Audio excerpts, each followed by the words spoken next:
Hello, everybody. So today's topic, to introduce it officially, is why is it important to have hard conversations? And I'll say right off the bat that this is I don't know if we've kind of like touched on political related stuff here and there, but we haven't necessarily had any like direct conversations about it. I will tell you, like, we're not going to get into any specific, like, deep convo at this point about political views, but I am kind of introducing, like, addressing the political climate is maybe the best way I would say it. I'm sure everybody, not only like on a United States scale and in, even in the Americas, but I would say on a global scale at this point, is definitely experiencing, something around the political climate across the globe. And especially I think for me, having an international family and, and it getting maybe more of the exposure to what is happening in the political climate in other countries too. So I think, right now, this is something that everybody can relate to in some way, shape, or form, regardless of what your views might be. But I thought that it was a really valuable conversation and topic today to talk about, why is it important that we're still talking to each other? And in particular about a hard topic like politics or the economy or financial related items on for everyday people in terms of like what they're dealing with and what they're facing, fears that we might be experiencing, and why is it so important to talk about these things? And I'll kind of kick it off, and then what I'd love is, Kristen, you're gonna for you to share what you've been seeing and what you've been experiencing, and we'll kind of do our typical kind of share back and forth and what we've been seeing out there. Again, let me preface this: this is all purely based on our opinions and personal experiences, not claiming to be political or economical experts by any stretch of the imagination, but just normal everyday people who are experiencing life. And um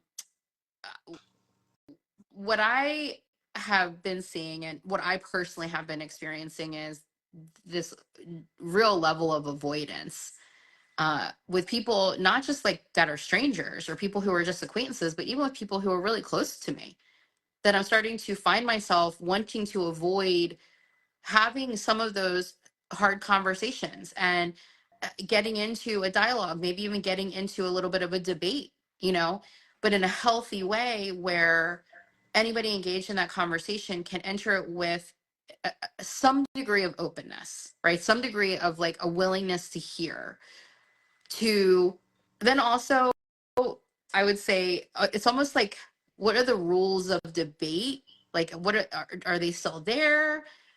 Does it still carry any weight? So I almost feel like, almost like creating some framework around conversations too, and saying, going into this, hey, can we come to an agreement on some things right off the bat? One, we're not going to scream and yell at each other, even if we feel really passionate about something. We're not going to name call. We're not going to distract and deflect away from a topic. We're going to try to stay consistent with the topic we're talking about. And I would also say, can we be comfortable with calling out the differences between opinions and facts? And I think having some, maybe there's a need for that. Maybe there's a need for creating some of those kind of ground rules but to still have the conversations. What are your thoughts on that, Kristen? I think that it's really important for that framework to be built and for ground rules to be set, because it is a bit of a hostile political climate right now. And people are very opinionated one way or the other, and people have made assumptions about the other side. And there's a lot of, we were just talking about this, there's a lot of triggers. So it is a very emotional and personal topic for a lot of people, and myself included. Yeah. Have you found yourself doing the same thing, like avoiding 100%. anything like political related? I have, leading up to the election, I was really vocal because I was just really, really vocal. I was really passionate. I was really fired up. And then I think myself, if you follow Angela or I on social media, which you obviously do because you're here, you know where we stand politically. I felt very defeated and discouraged and disappointed and sad that the majority of the country went the direction that they did. So it's been a very much a period of quiet for me, just because it is what it is. I can't change it right now. And that kind of feeling of like disappointment. I won't say defeat, just disappointment and Yeah. disheartened, and also like losing faith in like humanity almost. I don't want to insult anyone who does think opposite that I do, because I'm perfectly capable of having conversations with those people respectfully, and there's a lot of people in my own life who I respect who have different views. But for me, it's that I've definitely been avoiding, quiet, whatever, for different reasons. Yeah. And I think that's what, I think, first of all, like what you're feeling is what a lot of people are feeling. And from multiple views, kind of almost like that whole what's the point, outlook on it. And I would say, like, hey, in this conversation today, and in us talking about this, is to challenge that a little bit, right? Is to challenge that and say the conversations, I think, are more critical than ever, Yeah. because if the time being spent on these topics are exclusively from carefully selected media outlets that are operating with significant bias, and by the way, I think we're hard pressed to come across any news media channel that isn't biased at this I point. think both sides can agree the media is fucked. Right. The media is definitely biased. But if you're entrenched in that, again, from any view, from any side, I think, interestingly enough, it's the one thing that has been agreed upon, right?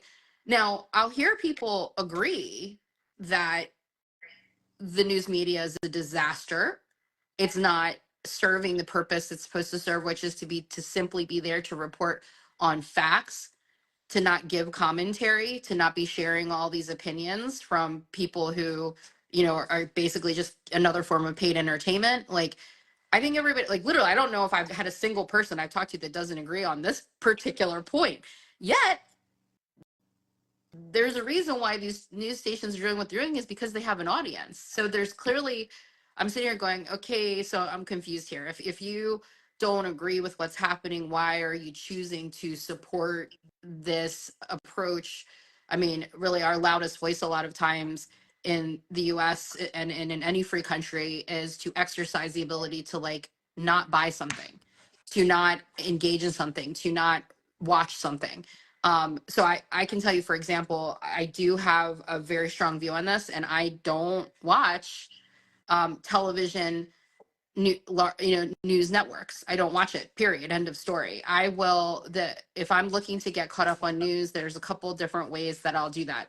One is I will listen to, which, by the way, if you guys don't do this, I think if you have a Google in your home, yeah, hopefully I didn't trigger mine just now.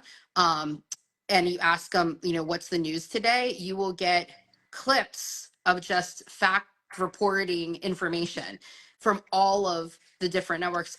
Most of all, like Reuters, NPR, like just things that are, like things that are typically like paper based.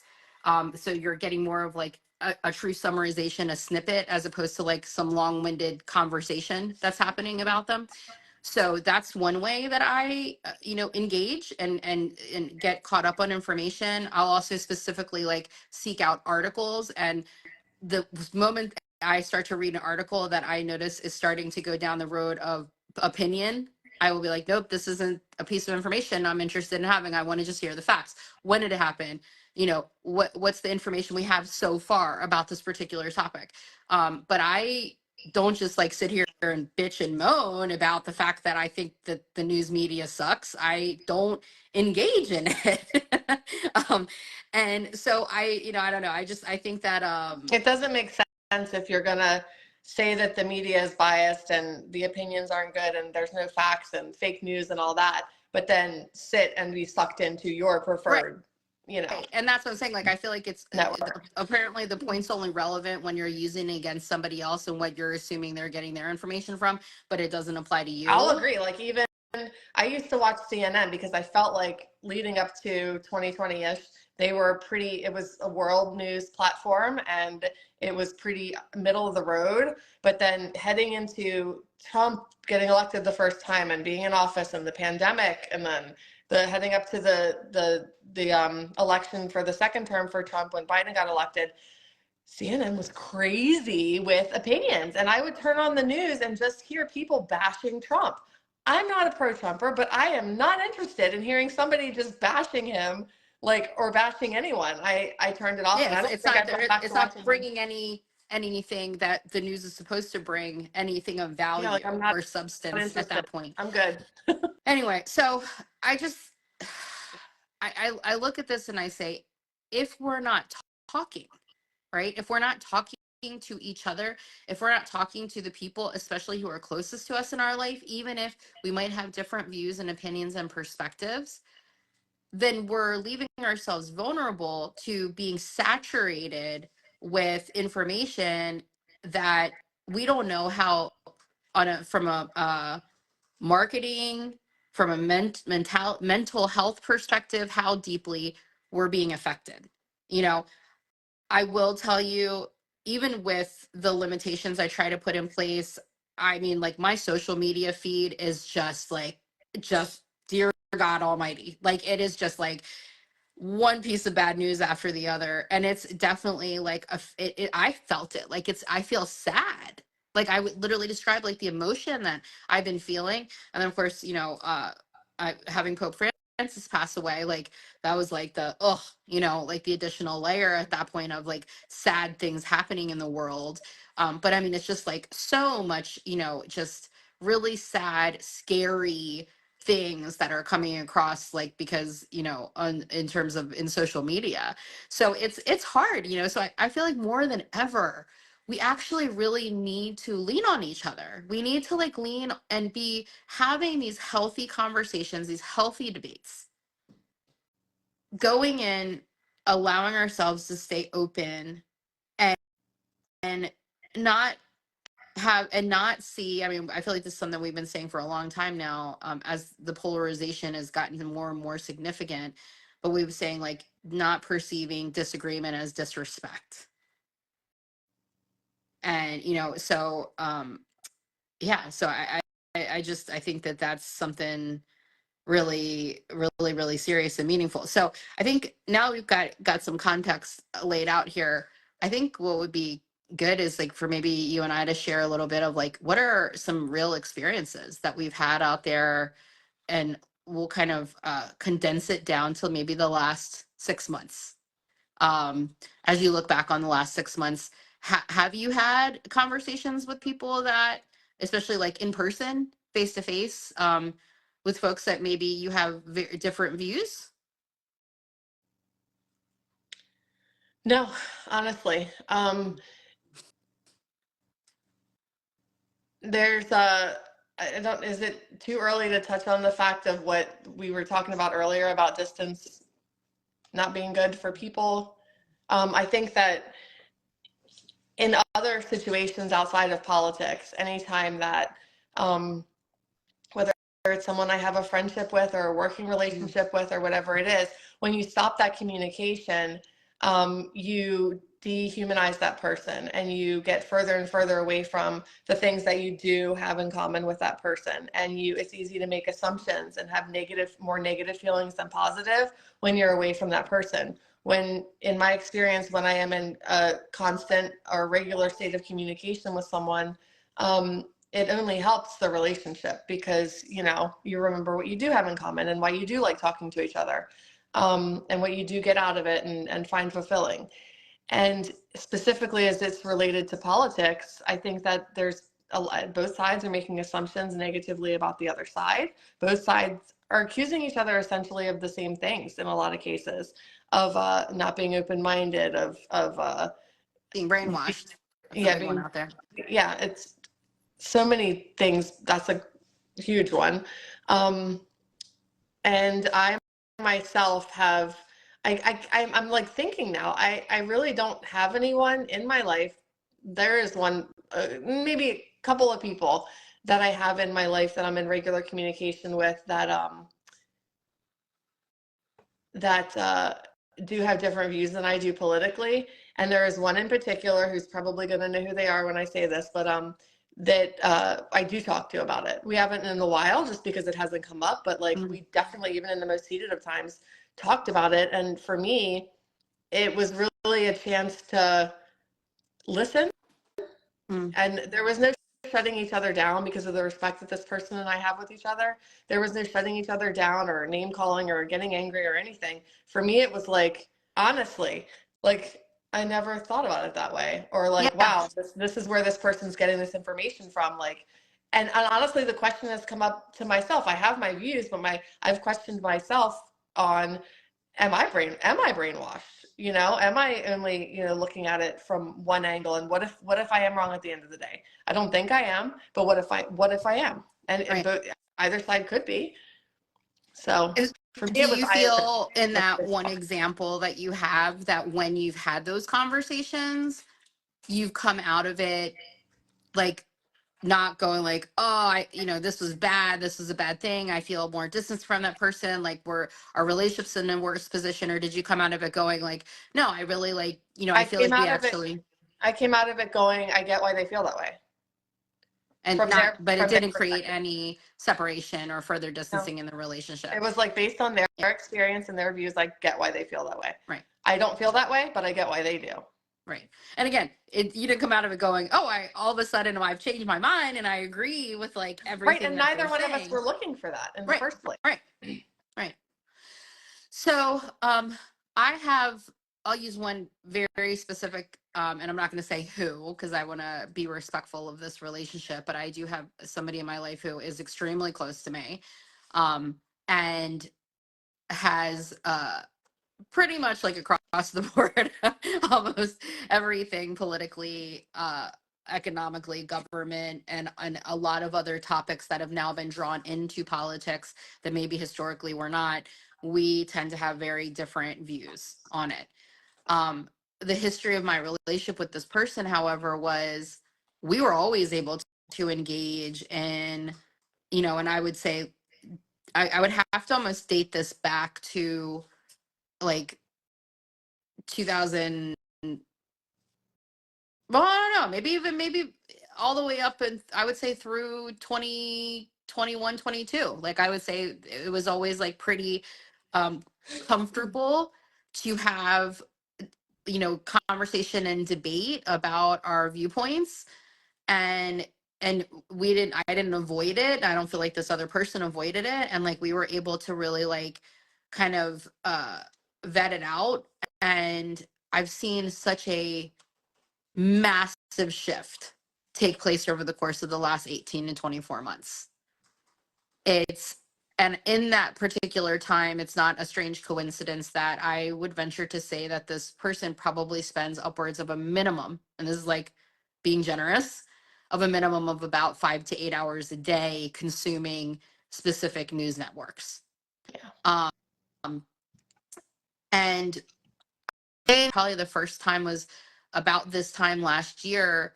There was a conversation and this person literally started screaming in my face because I would not agree to their perspective and their opinion on a certain topic. And it was so out of character for this person because like this had literally, I don't know if it ever had happened like that before. And I just, all I could do is like look at this person and go, why are you screaming at me?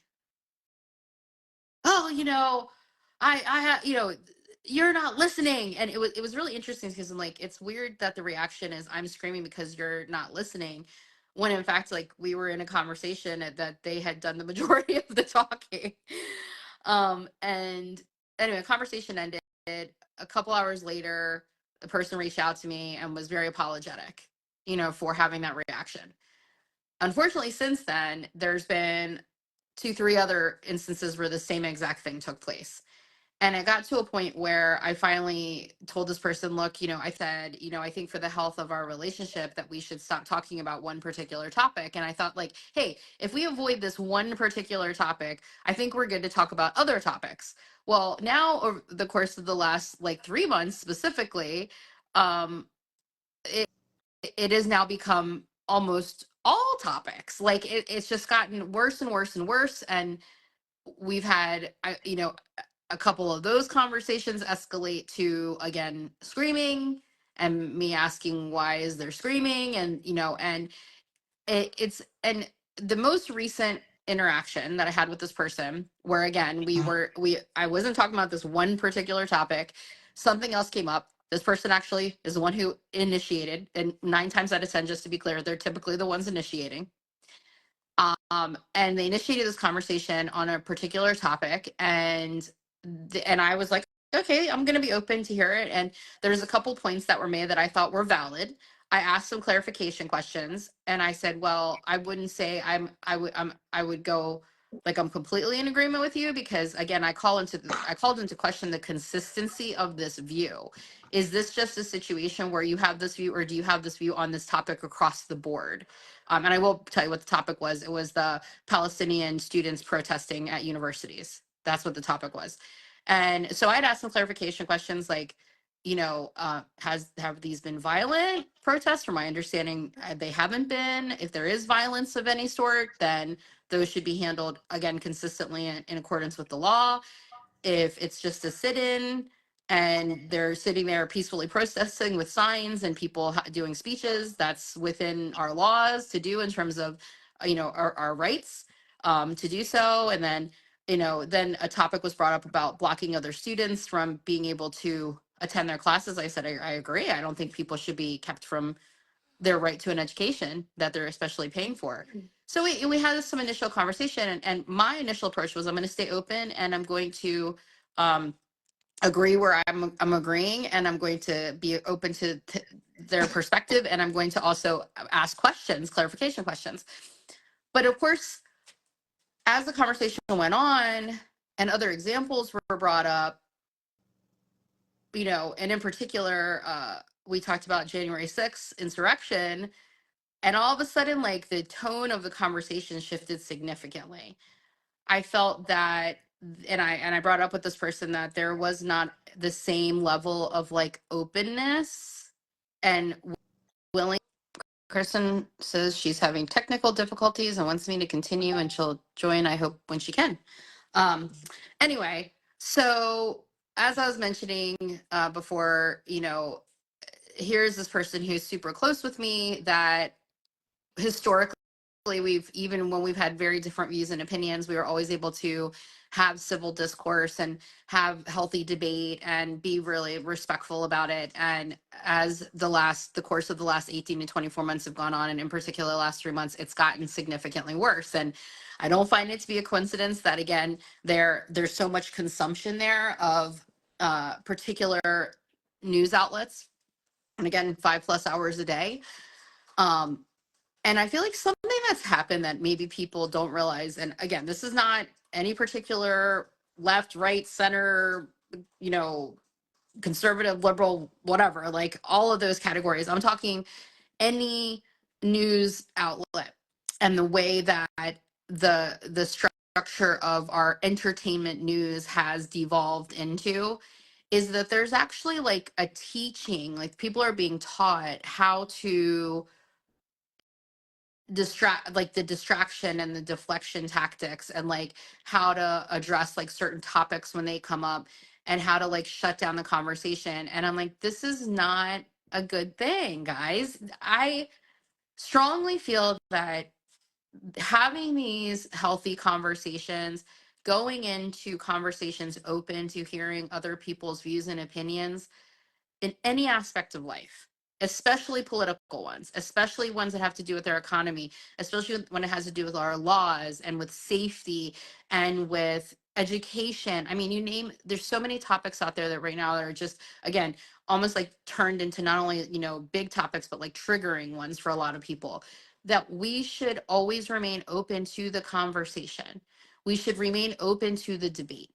we should remain open to hearing other people's views so that we can make sure that we have that our um internal barometer, or that how do we kind of temperature take of like where are we, or have we landed ourselves into an extreme state of mind? Is that where we've landed ourselves? And are you really going to know that like just by yourself or surrounded by other people who have exactly the same views that you have, or constantly ingesting media and news that is supporting and kind of almost driving a more extreme version of of your views? Is that a good thing? Is that really going to allow people to make sure that they're constantly like taking a temperature and really getting a sense of like have I not let myself fall prey into extreme thinking? And so I think that there's honestly a lot of dangers behind this, and it's really it to be to just put the word out there, to me it's scary, because I sit here and I wonder, how what would need to happen? How bad would things need to get? How much, what would people need to see before they went, "Oh, that's bad. Like that's not good." And but if they're into a place where almost like they put an individual or they put a group up on such a pedestal where they are, it's almost like when you think of it from like almost like a religious perspective, like you making excuses for this person or for these people and not remaining critical. And I would say, to me, like, no matter if the person got put into office was somebody I voted for or not, I've always remained extremely critical of what the actions that they're taking, the choices that they're making, the agenda that they're perpetuating. I've remained critical. And even if there was people who I had very positive opinions of and had like, and again, voted for them and felt really strongly about them, I still remain really critical. And I think that that's our responsibility as the voting public in in any country, is that we do remain critical. And and when we see bad things happening, we go, that's bad. We don't wait for a justification. We don't wait for a whoopsie, that was an accident, it was a mistake, but forget about it, turn a blind eye to it. No, we said, no, wait, this happened. It was a conscious choice. You're an adult. You've been put into a really critical position. Eh, No matter what amount of stress or anything, this is what you signed up for. So you're going to be held accountable. And I think for me, that is really, it's an important role that we play as voting citizens of this country, and that we're not just looking out for our own individual in this case justification for our vote.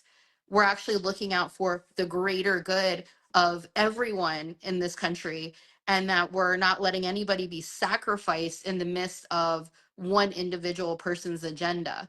And so to me, again, I think it's just a huge responsibility. And the only way that we have a chance of like maintaining some degree of a common bond between all of us as human beings is to have clarity around what is good and what is bad, what is good and what is evil, what is what does it mean to treat people with kindness and care and respect and dignity, and when is it not?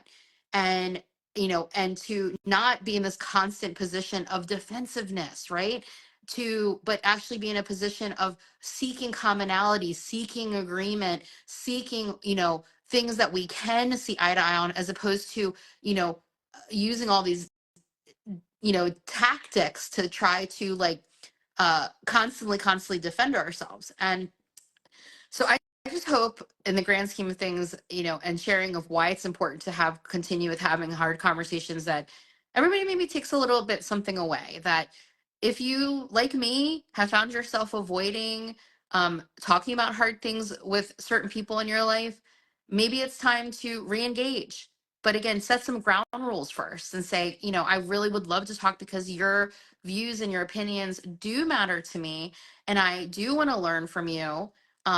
And so in learning from you, what I want to do, but I want to lay some ground rules first. And again, just maybe some tips for ground rules would be, one is to stay on topic, be consistent with our topic. Two is to not allow ourselves to scream, yell, or belittle each other and name call. And then, and by the way, I know some of these things sound obvious, but they're not happening. And then, the third thing would be is to um, keep the conversation based on facts and to be able to distinguish between facts and opinion.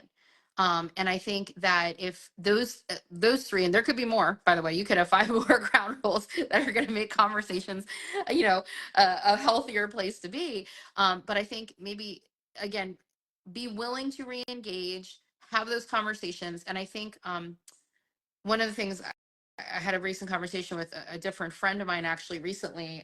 One of the things that I said was, you know, I, I want to be clear. A feeling and emotion I have is like I'm experiencing some real worry and real fear. And I'm not looking for you to convince me to not feel that way. I'm looking for you to acknowledge that I'm feeling this way and be open to hearing why I'm feeling this way. And, and as a friend and as a support to me to be able and willing to hear that information and to not just shut me down and shut down the conversation. And their response was exactly that. They were like, yes, I'm not here to try to talk you out of your feelings. Your feelings and your experiences are yours. And I, as a friend, like it really, pains me to hear that you're feeling that way, and so, and those are the kind of conversations I think that could keep us unified as human beings. It's going to keep us, in a place where we avoid extremism, and we don't, repeat history with some of these horrible things that have happened in the past in human history, where people look back in history and seen these horrible things happen and go, why did these people just stand by? Why didn't more people stand up for what was right? It's so obvious what was right. It's so obvious, like, what should have been done. This never should have happened. But I mean, I would venture to say, in history, when these really horrible things happened, that, there was a similar experience of, like, people stopped talking, they stopped communicating, they stopped finding common ground. And maybe, unfortunately, this could just be step one towards something that could become much more serious, but we have an opportunity right now to make sure that those things don't happen in the future, in any situation, any circumstance, and we can evolve, and as humans, and we can, do better, we can be better, and continue to grow. So I hope that you all can take some value away from this. Hopefully, I'm sure there's not a single person out there that can't relate to this topic in some way, shape, or form. And I hope that it will encourage you to start engaging and reconnecting with people again. Well, thank you so much for everyone who watched today. Please, if you haven't done so already, make sure that you go check out my YouTube channel, and we'll have the information in this post. But go check it out, like and subscribe, do all the things. That'll be really helpful. Especially if you enjoy it, this type, of various topics, and just have a variety of discussion, I really would appreciate it. And I look forward to seeing you guys on the next video. Take care.